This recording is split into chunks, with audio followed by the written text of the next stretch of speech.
Hey everybody, I thought I'd do a little bit of a different type of video today. This is about more about the idea and concepts behind Magic rather than the actual gameplay and deck lists, but it's still very important to talk about, and I think it's a very interesting topic, seeing as we have a rotation coming up and there are a lot of lands being lost. So there's a lot less, at least right now in the beginning of this new rotation, there's going to be a lot less options for lands, and I think that means some decks will benefit from this and some decks won't. So we'll get into that in this video. It's about kind of what we're going to be losing, what we still have, and what's going to happen in the next expansion that's coming out soon in September. So without further ado, let's get into the video.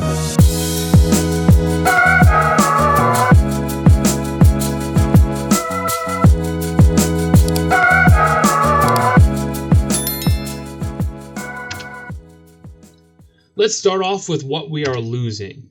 And we're losing quite a bit because the standard format has accrued a lot of interesting and really fun lands. And we're going to go through some of the ones that we're losing and what they mean. The first land I want to talk about that's been definitely used towards the end of the current standard is Zagoth Triomes and the Triomes. So what's really nice about these cards is that they're a swamp, a forest, and an island, so you can search them with cards that don't search for basic versions of lands. That's a really cool feature of a land. And also they provide 3 types of lands and a little bit of cycling as well, so you get to discard it and draw a card. It's a really fun land. It provides a lot of opportunities for multicolored decks to kind of solidify 3 colors as a legitimate option and a consistent option.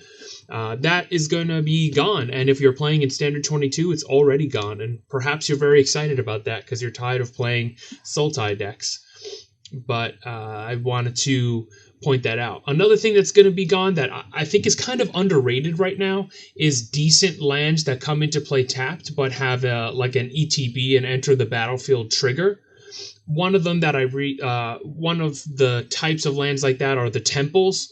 And the temples are really nice because although they enter the battlefield tapped, you can use 2 types of land colors for them. There's a lot of different combinations for allied and enemy colors, and when they enter, you get to scry, so it's not like you just completely waste your turn, your land drop. I think that's a really useful land option that we don't really seem to be getting back to, we won't have in the new standard. Another one are the kind of castle land area lands, and they're just lands. They don't have a specific typing, and they also only provide 1 color of mana, but they each get to do something cool. There's different types of them. I didn't include all of them here. I kind of just include 1 representative for each of the things that we're losing. The human one, the white one, is where you get to create a human, and there's a whole bunch of different other ones. They're cool for monocolored decks. They're also cool for 2-colored decks. You'll probably have 2 white mana at some point in the game if you're running white and blue. So they're pretty cool options that we're losing. Another big player that we're losing is Fabled Passage. You can search your library for a basic land card, put it onto the battlefield tapped, then shuffle your library. Now that line of text sounds very familiar. We're going to have that in current standard with something similar like Evolving Wilds. However, one of the key lines of text that we're missing is if you have 4 or more lands, you can untap it. So it comes into play untapped. That's a really big deal, and it allows you to play a little bit faster. If you're searching for a land and it's your turn 4 and you just really need a land, you could pop Fabled Passage and you get it tapped. You could also pop it on your opponent's turn, I guess, but you could do that with Evolving Wilds as well. It's just a really nice card, and that's going to be missing. There's some other weird lands that are specific to their sets. like Animal Sanctuary. They had a lot of counters in Magic 21. They were trying to set that up a little bit, I think. And also the cats and dogs kind of archetypes. So there's going to be more archetypal cards, but we're losing this counter one and others. There's Labyrinth of Scophos. It's kind of like a very specific land that we're missing. A lot of them have to do with a certain archetype that they're trying to give a little more power to. For example, this Tournament Grounds, it's really just add 1 generic mana, but if you play red, white, or black, you can add that for a night type of effect, even if you don't run red, white, or black, but it requires you kind of to have a deck built around knights. Field of Ruin is a card that's going to be leaving the format, and it's a pretty big deal because there are some really great lands in the current standard that are going to be carrying forward, like the creature lands. They're non-basic lands. Any type of dual land might be a great target for Field of Ruin, and other lands that we'll talk about later on that are surviving the format. Those are great targets for Field of Ruin. However, we're going to be losing that, and I highly suspect that they're going to be putting a land destruction land in the next series because they planned on having Exalted. What's that card? I forget. Exalted Codebook or Spellbook. The one where you can put it on Faceless Haven, and then it's just forever. You can't lose as long as you can't get rid of a land. But it was a little too strong, so they got rid of it. However, I think. Well, it wasn't really strong, it was kind of really annoying, but they got rid of it, and I think they're going to be putting another type of destroy target non-basic land in the format. Bloodfell Caves is, to me, a less good version of Temple of Mystery. We're going to be losing that type of effect as well, where it ETBs and you gain a life. Then there's more specific types of lands that provide a specific color, but they have specific triggers for their colors, archetypes, what they're trying to do. And then there's just some other random lands like Radiant Fountain that can provide good support for an archetype. So the key players here I think that we're losing are the Triomes, Fabled Passage, Temple of Mystery, and Field of Ruin. And then all of the other ones are kind of like archetypal things that we're losing that might make a certain rogue deck that you're trying to make either less good or better potentially if they come back in some other form in the future. What we still have. So the first thing that I want to talk about is pathways. Pathways right now, at least in my deck building, have proven to be a really useful type of land. We have them in every color combo for 2 colors. We have the enemy and the allied colors combos now from Zendikar Rising and Kaldheim. And what's really nice about them is they all come into play untapped.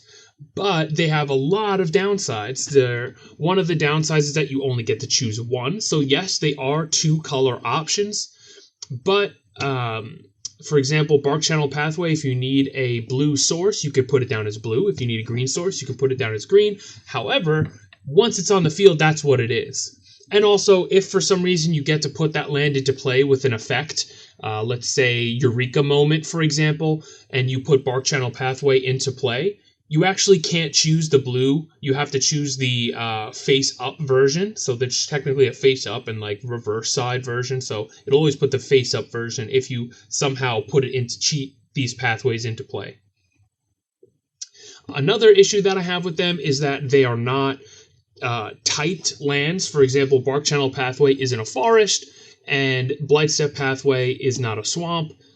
I think they could have done that. I see that having an extra advantage like that would be useful, considering that you don't get to choose both colors when you search it out with something. For example, if Branchloft Pathway was a forest, and for some reason you searched it out with a card from your deck that searched for a non-basic forest, you can only put it as Branchloft Pathway. It's not like you're searching a dual land. I think that you can say that that's safe. And it's kind of unfortunate that it's not like that. Plus, they're not snow lands, and a lot of aggressive monocolored decks right now are running snow because of the pretty powerful snow cards, and these cards kind of hurt that archetype. Necroblossom Snarls are also pretty useful for multicolor. They do provide multicolor. They are just regular lands. They're not any typed lands. For example, Necroblossom Snarl is not a forest and swamp. It's just a land, so it's really hard to search. And it requires that you reveal a swamp or forest. What's kind of nice is it's not a basic swamp or forest from your hand, but most of the time you have to reveal a swamp or forest or some type of land, and it can enter the battlefield untapped if you do that. That's providing information for your opponent. I don't think it's very critical information all the time. You know, if you get it on turn 1 and you're not playing a 1-drop, you kind of don't need to do that. However, some downsides with these are if you are looking for a land really badly and you draw it, there's most of the time you're going to have to play it tapped, which sucks. And if you're playing, let's say, a 3-color deck that requires 12 pathways to run and you include Snarls, your chances of getting a Snarl in untapped are really low. And then it's almost not worth crafting the gold, in my opinion, because you're only running a few actual lands that can trigger this effect. So I kind of have an issue with Snarls. For the next expansion, I don't think they're going to be putting in the other set of Snarls. For example, like black and green is one type. I don't think they're going to complete the set to have all 10 color combinations of Snarls. I think they might do something else to complement the Snarls, and I'll talk about that in a minute. One great source of lands that we just recently got are the creature lands, and they're going to be staying around. Faceless Haven will be with us for a while, so you might as well get used to that card. Crawling Barrens is also in the format still. It didn't rotate. That's I think an underutilized card. I think mostly because it's kind of hard to put together a control style deck. I know Dimir control is kind of a popular choice right now, and also the Simic control I've seen, which is actually kind of interesting, but both of them are kind of hard to use because of the types of lands. I think lands are dictating the format of Standard 2022 the most right now, and Crawling Barrens has been, it's kind of a control-y card because it costs 4 and you can keep building it up. Whereas Faceless Haven, you can, go face with Faceless Haven very early on, and it's a great finisher. I think those are great choices that are still going to be here, and we also get very specific color lands. I love Hall of the Storm Giants. I have a Simic deck that I have that I run in a previous video. If you want, you can check that out. And Hall of the Storm Giants comes into play a lot. I'm debating actually putting more copies of Hall of Storm Giants into my deck because it's kind of like a Simic ramp deck, and you get 6 mana not infrequently. And I like the Ward. Lair of the Hydra is also a good option, but a lot of these are good options for a lot of decks, and I think they're going to still continue to see play. One issue I have with Faceless Haven is when you're running a deck with Faceless Haven, you're going to need a lot of snow lands, and that's hard with multiple colors because there's not great options for snow-colored lands right now in multicolored decks. You often have to run pathways or snarls or both of them to kind of make your mana efficient and consistent. And all of those lands don't really work well with Faceless Haven, including the other creature lands. So it's hard to run a deck, let's say blue and black, and you run Faceless Haven, so you need some frost-colored, some snow-colored lands, so you have black snowlands and blue snowlands, but you also want a Hall of the Storm Giants, and you want some pathways and some snarls, and all of a sudden, your deck is running less and less snowlands, so it becomes harder and harder to play your deck. And I think that's an issue right now. One of the nice things about that is monocolored decks are just fine with snowlands because they don't have to deal with pathways, they don't have to deal with snarls, and you could just run 20 green snow lands and 4 Faceless Havens and call it a day, and not have to worry about that. So it's a serious advantage to monocolored decks of all kinds, but specifically aggressive decks. So that's something to think about. That might change in the future. Another kind of dual land, I just put the mythic ones here, but there are actually a lot of multicolored cards with a land on the back. I put the mythic ones because I like them, but also they're often utilized more. For example, Seagate Restoration is an awesome card I've been using in the current standard, before standard 2022. Same thing with Turntimber Symbiosis. I have that in my Simic deck, just a couple copies because it's a land just in case it could come into play untapped. And also, it has a really cool effect where most of my creatures at the end game are going to be huge. So I like that card.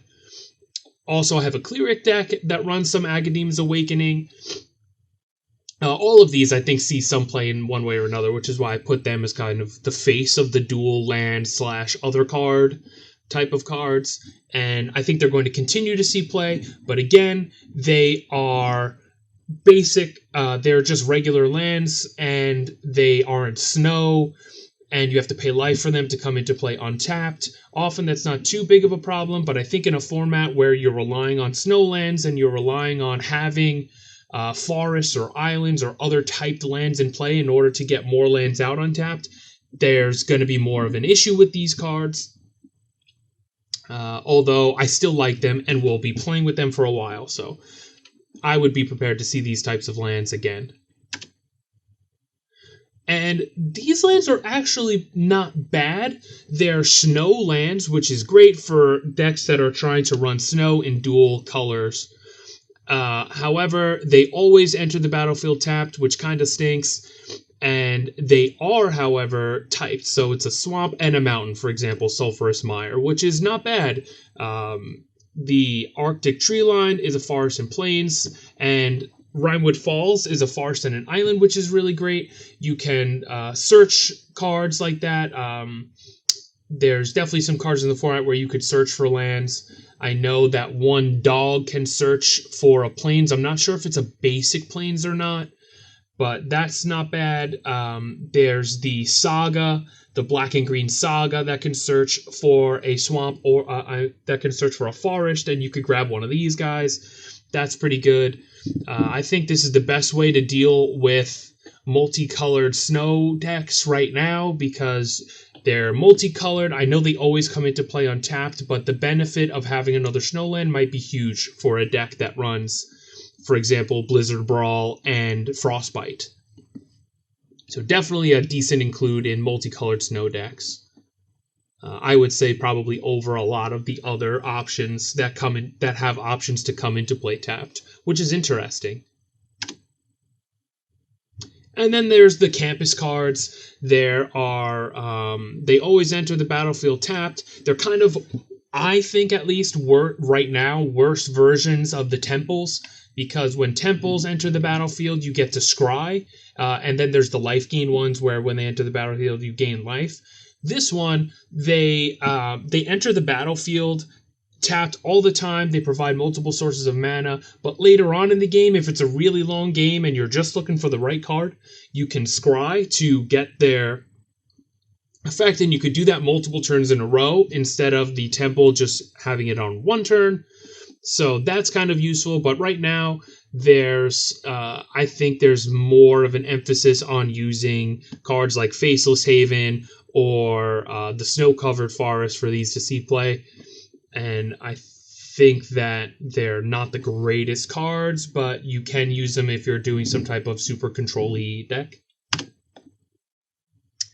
And then there are these cool lands that provide a single type of mana but have a multicolored effect that you can tap to activate, and I think that's really cool. For example, Port of Carfell is it enters the battlefield tapped all the time. However, you can add a blue mana, and you could also pay a bunch of mana that's includes both blue and black to get some kind of really cool effect that, blue and black both love. For example, milling 4 cards and returning a creature card from your graveyard to the battlefield. That's really cool. I was thinking about using Littjara Mirror Lake for my Simic deck. I think that it's just not good enough for me to include it. I think there's better options for the multicolored lands for me to keep this card out. But some of them can see play. I think they're underplayed right now, and they can find a home. I did put the World Tree in there, even though it's kind of different than the rest of them, but it's really nice for fixing mana. If you have a ramp deck of any kind, you can do this and you get all different types of mana. So instead of having 2 white, blue, black, red, and green, you can just tap all your green mana, and there you go. You have all the colors. I think that it would not be bad in a multicolored dragon deck, but multicolored dragon decks have other ways to deal with mana, such as treasures. We'll get into that later. But these are really cool lands that we're going to be keeping, so I wanted to highlight them for you. And then there's some other lands and these lands have a range of uses. A lot of them are archetypal, like the Temple of the Dragon Queen, that provide important advantages for a specific type of deck. Hall of Oracles, add 1 mana of every color if you pay 1. That's kind of interesting, but also the counter effect is probably why you would run Hall of Oracles. Again, there's Evolving Wilds. It's a less great version of Fabled Passage. It's missing that second line of text where if this condition's met, it gets to come in untapped. But you could always play this on your opponent's turn, so that's not terrible if you didn't have anything to do with it anyway. That card's probably going to see play just because it's pretty useful. If there's ever decks that focus on landfalls, again, Evolving Wilds is not bad. I was thinking about using it in a deck because I had Lotus Cobra, so you could use Evolving Wilds, get a source of mana from your Lotus Cobra, and then pop it to get another source, and that's not bad. Fabled Passage is super great for that because potentially could come in untapped to give you a very explosive turn, but Evolving Wilds is not bad either, and I think there's going to be a few decks that still like that search for a land type of effect. So the predictions for the future. One of the things that I noticed is that the snarls are very similar to another set of lands, and if you read this, this text sounds very familiar to a snarl. So for example, Game Trail, it's a land and you tap it for either a red or green source, and as Game Trail enters the battlefield, you may reveal a mountain or forest card from your hand, and if you don't, it enters the battlefield tapped. I think that sounds very similar to snarls right now, and they're in a set that was previously taken place in Innistrad. So they were part of a block that was very similar, and that's the set that we kind of have coming up. So we already have some colors of snarls. If you notice that these snarls are not the same, they're the opposite colored snarls than the ones we have. I don't think that in this next set coming out, I believe it's September 30th, that we're going to be seeing more snarls, to complete this snarl set. I think that there's going to be a different type of land. I think they're going to be these check lands, and what they are when there are lands, they enter the battlefield tapped unless you control a forest or an island card. And you can add, their multicolored lands. This set is also from the Innistrad area. I think there's 3 sets in there. The block where this happened, and I think what we're going to see is the opposite colored, so allied check lands in the next set, because I don't see them. I think right now we have enemy colored snarls, which are the opposite of these snarls, but I think we're going to have a complete version of all 10 options for multicolored lands that can come in untapped, but I think they're going to split them like they did in the Innistrad block, where some are snarls and some are harbors. because I think it's too hard to include all these different snarls. If you're running a 3-color deck, having a bunch of different snarls is really hard. And I do think that you can it would be a little more effective to put snarls of one color and check lands of another color, like Hinterland Harbor or some other named check land that maybe they'll just create. And that combination is a little more palpable for a deck. I am a little bit weary that they're not going to put other lands that have typing of some sort, because I really would hope for some searchable typing lands. Really hoping for lands that are kind of like Temple, where they have some cool ability, but also they're typed. I think that would be really cool. I think that would be hype. Here's an example of a land that can destroy, that was from that Innistrad set. So it says destroy target land. This is kind of strong, I think. You get to sacrifice this land, but you get to destroy any land. I think that's an interesting effect. I'm not sure what type of land destruction. I just feel pretty confident that they plan on putting a land destruction card. So I wanted to show you one from a previous set. And then there was another type of land where you can return it from your graveyard to the battlefield to kind of counter just land destruction. And both of those were in previous sets that were similar to this set that's upcoming. So I could see them having lands like this in the new set.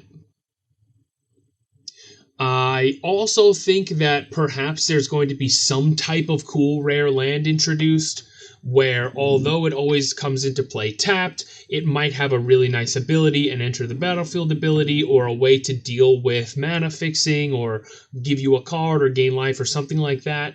Here's an example that I saw in the Innistrad block set, where the Rakdos card, you can pay 5 to deal 2 damage to target player. That's pretty cool. And they have really interesting cards and really interesting effects. I think that might happen, and I wanted to show that might be an option, and I think a pretty cool option for the format, as like more playable versions of Lichara Mirror Lake, for example, although they're the opposite color scheme. So some final thoughts. I don't think we're going to be getting any crazy lands in the current format. I think that having a complete set of allied and enemy snarls isn't going to happen. I do and would like some type of other land to give more players options, like check lands or something like that, and that would be useful. But I wouldn't count on having a tropical island anytime soon, or a fetch land of any kind, but that would be really nice. I don't know. I don't think that would be absolutely horrible. What's nice about Flooded Strand is you get to search for the dual-faced, not the dual-faced lands, the lands that have 2 colors that have typing that are snow. That'd be a really interesting way to get them out, but right now in the format, there are some ways to deal with mana fixing that aren't necessarily land related. One example we already talked about is the World Tree. I think that's a great way to deal with lands if you have like a ramping type of archetype where you get a lot of lands at once. Skyclave Relic is an interesting one, and there's other artifacts that provide a decent amount of multicolored mana or different types of mana. There's a few creatures that provide mana of any color.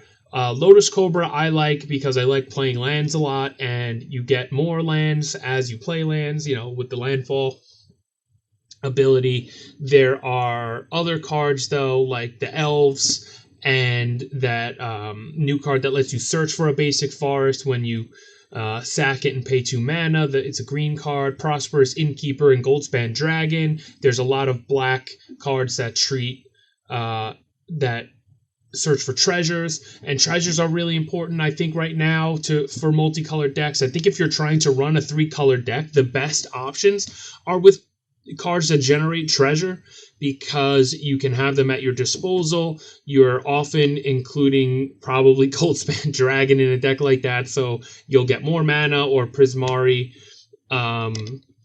the Prismari Dragon that you don't have to sacrifice them. So I think if you're looking for a 3-color deck that's pretty consistent, I think a Treasure is the way to go.